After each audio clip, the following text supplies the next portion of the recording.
All right, guys, we are here at GenCon 2015, and we're here with one of our absolute favorite people, Luke Crane. We're going to talk to him about his personal life a little bit later on, so stay tuned for that video. But first, there's a real game. There's a new game that's come out based in the Mouse Guard universe, and it's called Swords and Strongholds. Luke, what is this game? Tell me about it. You got 4 mice on both sides. You got a nice looking board here. You got some cards. How do we do this thing? Right. As you said, based in the Mouse Guard universe, the mice play this game in the comics. You can see them in the back of Fall. Oh, nice. Yeah, Saxon and Kenzie are playing a game at Lockhaven. It's also in Legends of the Guard. So David and I came up with rules for the game. And this is just straight from your brains to us. Is there any clues in like the literature or anything about how this game actually functions? Well, when David drew it, he needed to make a model to draw the perspective, right? Because it's grid lines and everything. So he made this beautiful prototype, clay sculpted pieces, the wooden board, and Nice. handmade cards.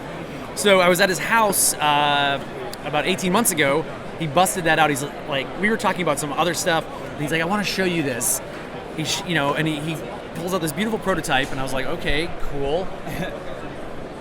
And he says, I don't know what the rules to this game are. And you said, I'm Luke Crane. I can make rules. And he said, would you help me? And I said, sure. And maybe it took us about 15 minutes to hash out the basics and get playing and start iterating. One of the best game design experiences I've ever had, right? Because somebody basically handing you a beautiful prototype and being like, figure out the rules, right? It's the perfect kind of constraint. And it totally worked. So here we are, a few months later. Is that in your way, sir?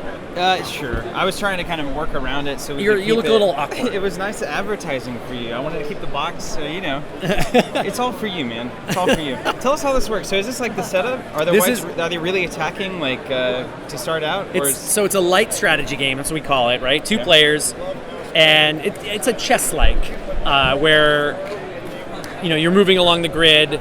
And you're trying to either what we call build a stronghold in one of these 2 corners, or capture all 4 of the opponent's mice. Okay. So black goes first, and so you make a regular move along the grid.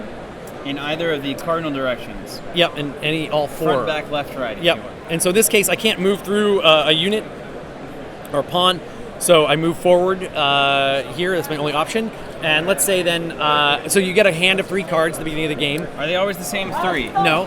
You're dealt randomly from the deck, and you play 1, draw 1. But there's only 3 types of cards, right? There's a stronghold card, sword card, diplomacy card. So I'll take you through what all 3 cards do. So if I played if I played a stronghold card here, it allows me to move into a square, and then I cannot be pushed off. And no one can move on those intersections around me. So you're just like holding that space. Right. It's also the card I need to play to win. I would need to be able to play a stronghold card into one of these areas. But here I'm going to try to start controlling the board.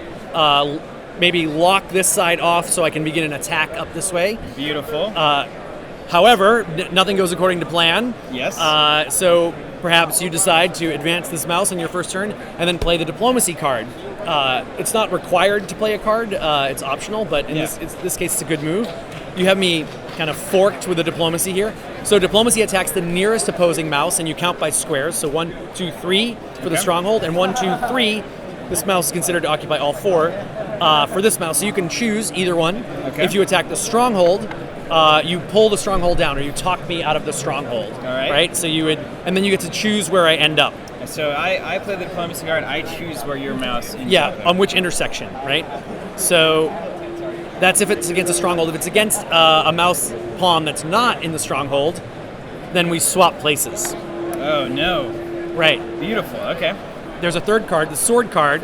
So Mr. Fancy Pants Diplomacy. So with the sword card, you make your regular move, right? So I'm going to advance here, and then I play the sword, and the sword gives me kind of a knight's move, an L maneuver, except instead of a hop in this, I can move here or here or here, but I'm going to move here and then here. So on either arm of the L, if you encounter another pawn, you push them, and if I push you to the board edge, I capture you. or if I push you into a stronghold. So there's basically three mechanics that we're in. One is you can push your opponent's mice off the board with swords. Yep. The other is diplomacy, which is kind of clearing a path, maybe getting you closer to building a stronghold. Swapping or positioning. And you finally have the stronghold itself, which is a win condition all its own, but also a way to kind of provide a defensive position and kind of resituate the board as it should be. Yeah, three really basic moves that brings a lot of strategy to the game. Yeah. What happens as what you can't see, right, and what happens as the game develops, is that there become almost like these tidal pools or currents on the board where certain positions become stronger and weaker. Even though it just looks like a flat grid, right? But like for example, this is a common starting mistake. Is you'll start maybe with a starting position like this, right? And so this makes you vulnerable to diplomacy. On the first turn, I can swap out with you and put myself in basically mate one, whatever. Winning condition. Yeah, right. And so and it's very difficult to see. And then, but where I was before, this is another interesting part of the board. This is actually a weak position for me to be in because now I have to waste a turn to back out in order to put myself in the position to win. Because I got to move. You got to move and then play your card, right? Right. I can't just play my card and not move. Right. That's boring crazy. and dumb. Yeah. I wouldn't even think to do that. It's insane. Because you're a better man than that. And those positions kind of develop as you build strongholds and as there are fewer and fewer mice on the board. Well, okay, so first of all, it looks fantastic. Just straight up. Where does this come from? So you developed the rules for this. You had this prototype. Tell me about the development of this game. Was it I want to have these cards and then let's make that work, or was it I want to have a game where you're building in corners? Where does this start for you?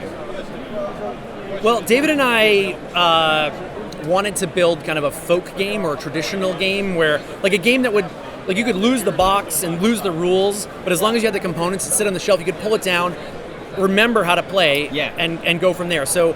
Kind of simplicity, really rigorously focusing on simplicity, but also adding depth, right? Folk games, tend to have a lot of replayability, right? Yeah. These are games you have to be able to play with your granddad, for 10 years, 20 years, whatever. So there was kind of two competing priorities there. And then, when David broke the game out for me and he showed me, the components, the pieces, when I look at a grid board like that, I immediately go back to chess, right? Or Go, or even checkers or whatever. You immediately go back to, okay, what can I learn from those games? And then when he showed me these cards, originally the cards had number values on them, and they were supposed to be some kind of interplay of a stronger sword or whatever. And I said, you know what? I don't think we need them. I think that there's enough here. The board is really small. We have a limited number of pawns. So even with just these three cards, I think that's enough information for us to go on to have a good game. Right. And so I pitched it to him. I said, what if they each were a special move? Basically stealing from Richard Board. I'm a huge Command and Colors fan. Okay. I love Memoir 44. And so it's chess plus Memoir 44. Well, that's a glowing recommendation. Just to be clear, I want to make sure I'm understanding that I have a card. I discard it to do a stronghold, and then I immediately get to refill my hand. And this is hidden knowledge, right? You don't see these cards. Correct. Yeah, you would be playing privately. I don't want to know your hand. So there could be these crazy moments where it's oh man, I'm in an awful position if he has a sword, but little do you know, I don't have a sword. Right. And so now it's it's a really intense moment, and then it resolves, and you're woo, he didn't kill me that turn. That was right. Really... Yeah. Last game I was out here in winning position, no strongholds. Ooh. Lots of swords, no strongholds. So I had to keep hunting. That's fantastic, man. It's cool. So does the game work, Luke? This is what I gotta. So is there any situations or moments where it's just man, I just couldn't have won that game. I got an opening hand and he just wins. He's just gonna beat me. No, there are weak hands and strong hands, right? Any game where you're going to have a random draw of cards, there are going to be weak hands and strong hands. But I have played through some really bad hands. My playtesters said that 3 Strongholds was the weakest hand. So when that came up, when I was taking the game out in the world and playing it with people, I made sure that I stuck with it, and I was able to win. Right, Beautiful. I was able to grind out a win, and it's hard, and it requires you to completely shift your thinking into this, kind of turtle defense in a way. Right? But because you have to play those strongholds because you have to get them out of your hand. Yep. So yeah, there are weekend strong hands, but I really believe that there's no discard my hand, take a better hand mechanic in the game. Right. There was one originally, and I tossed it because it was killing the tactical thinking in the game. Right. You gotta adapt, right? Right. That's beautiful. I want to buy this. I'm sure Jonathan does too.